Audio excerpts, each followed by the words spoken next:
Great manager.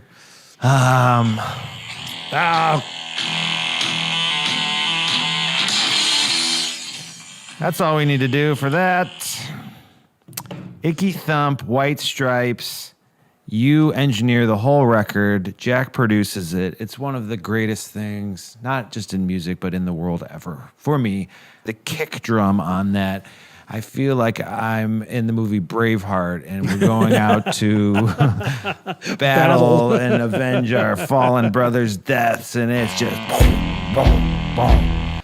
The story of how you met Jack White, the demos, how you guys went into Nashville, Tennessee, Blackbird Studio D, which we were just at last weekend for John McBride's amazing platform. How did Jack contact you? Or how did you meet Jack White? I met Jack through his manager, Ian Montone.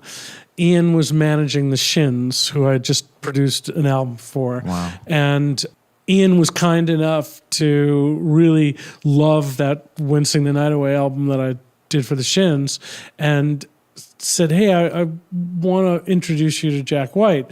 And Jack called me up and said, hey, I have to do this solo track. It's a Hank Williams song where they found a manuscript. They found a number of manuscripts of unfinished Hank Williams songs where he wrote the lyrics but never recorded anything. So it was up to Jack to actually come up with the chord changes and the melody and really finish the song. And yeah, it was pretty amazing. What song was that? Bob Dylan, what's that? Well, that's Old Crow Medicine Show, what they did with the Bob Dylan lyrics too. Exactly. Same thing. Yeah. Similar kind of thing. That's right. Yeah, so we went into Blackbird for a day or so and did this track to, he had a 2-inch 8-track machine that sounds amazing, one-of-a-kind machine, and recorded it live to that. And, Jack and I got on just great and, called me thereafter and said, hey, I got to do a White Stripes record. Are you interested in doing it? And of course, being a fan, I was like, yeah, I'd love to take a part of that. So they're in Detroit then, right? Jack had already moved to Nashville. Meg was still in Detroit, yeah. The White Stripes, the partnership between them two is obviously one of the greatest things ever. The groove that they created is so iconic. How do you describe Meg and Jack White? Just perfect musical chemistry. She fully understood where he wants to go with a tune, where he wants to go with the dynamics, the tempo, the groove. They were just so locked. When you're in the studio and there's great players, great connection between the players, this thing happens that's bigger than everybody that's a part of it. It just magnifies. It sounds like God. It just sounds amazing. And there have been a number of times, Elton John and other people I've worked with where I've had that sensation of like, what just happened? How is that possible? A minute ago, it sounded like rubble and you don't know where you're going. And then the next thing, it just all connects and boom, it's magical. Meg and Jack, when they were on, just no one will ever be the White Stripes other than the two of them. Yeah. It's just a pretty incredible combination. The simplicity of her parts and the power and her ability to just float with him tempo-wise, it was just magical. Really, really magical. Every day. So he's with Daru Jones now, who's a fucking amazing drummer, but completely different than Meg. Whole different thing. Whole different sound, whole different vibe. I love his drumming. I think he's really inventive and got a groove and just comes from a whole other place. And Jack sounds great with him, but he sounds different. He doesn't sound like the same Jack White in the White Stripes. What if you had Daru Jones and Studio D and Icky Thump? What kind of record would that have been? Yeah, it would have definitely been a more active groove. It would have been a busier, maybe edgier, maybe, part of it is the magic of that is it's so back on the beat. It's so, the thing that gives it the power is that it's just got so much tension in there. Yeah. And, with another drummer, it's just a different thing. When I recorded the Raconteurs with Jack,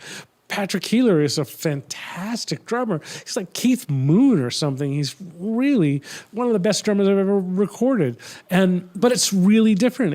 It would never be the White Stripes. It just wouldn't be that tone.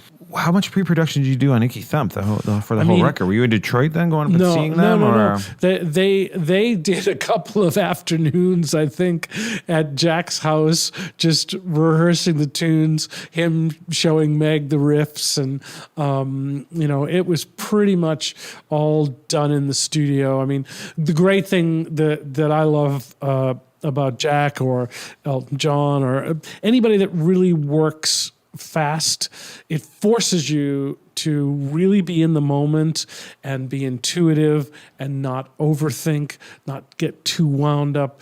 And Jack is always like, I got an idea, let's do this, bang, let's do the next thing, bang, let's do the next thing. Dave Stewart from the Eurythmics, same thing, never really overthinks anything. It's all from the gut. It's all like, that first take that we were talking about earlier. It's just going for it and then moving on and going for it and moving on and not looking back. At some point you could stop and go, okay, wait a minute, too many ideas, let's lose these, or let's lose that in the verse, keep that in the chorus, and you can do a little editing. But there's something about when you work at that quick pace where you don't get to overthink anything, like the Jason Mraz track that was done in an afternoon because it was a throwaway almost. And even, we talked about the Young the Giant record. Wasn't a lot of overthinking on that record because they didn't have the budget to do it. We had to get it done. I think the budget was $75,000 maybe all in, top to bottom for that record. Because it was, it was Roadrunner Records. It was a new band, and I think that's what was spent on it.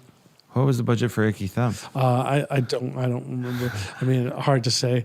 And I mean, I do remember this. I do remember Jack licensing the record and getting a healthy fee for licensing the record. And a number of people in the industry at the time thought like, wow, that's incredible that they were able to make that kind of deal for this license.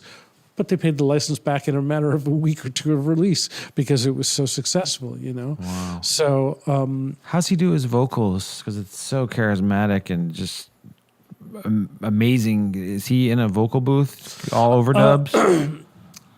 A couple of the vocals might have been live on the White Stripes record. Most of them overdubbed. Icky Thump definitely took a little bit of work because there's two lead vocals really that are going kind of back and forth in the tune. So it took a little while to get that. They were deliberately mic'd differently and treated differently to be almost like a kind of Zeppelin thing. And we definitely, Jack was very particular about the distortion on his voice, getting it to break up in a way that was exciting and, as he would call it, Little Richard-like sounding. Because if you remember all those old records from the 50s and early 60s, they were all so distorted and blown up that it added to this sense of energy and danger, And so we were always kind of chasing that a little bit. Tracking to tape too.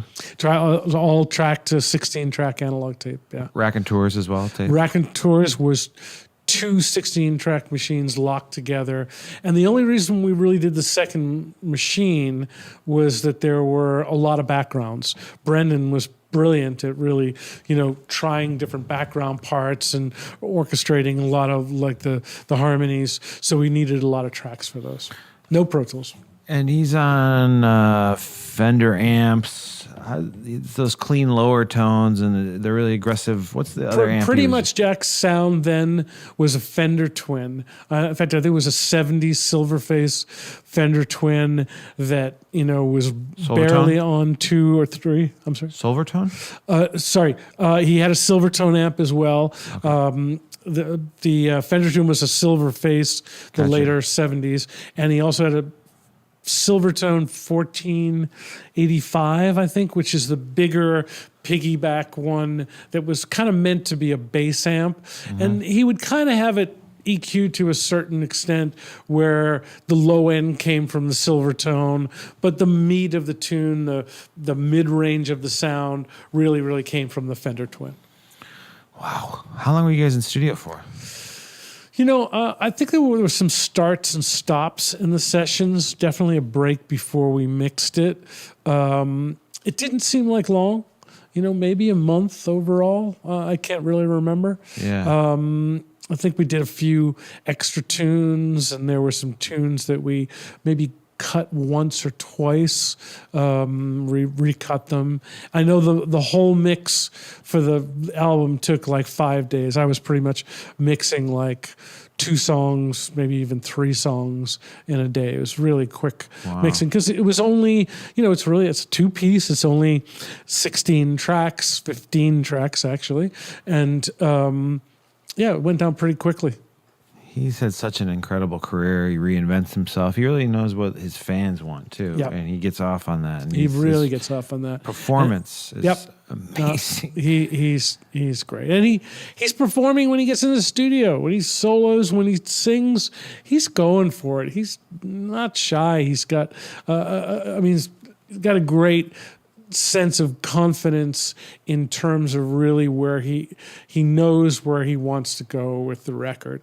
And there were songs on that record, Raconteur's record, where he knew the moment he walked in the studio at 10:30 what he wanted to do that day, where he was going, and just kind of went for it.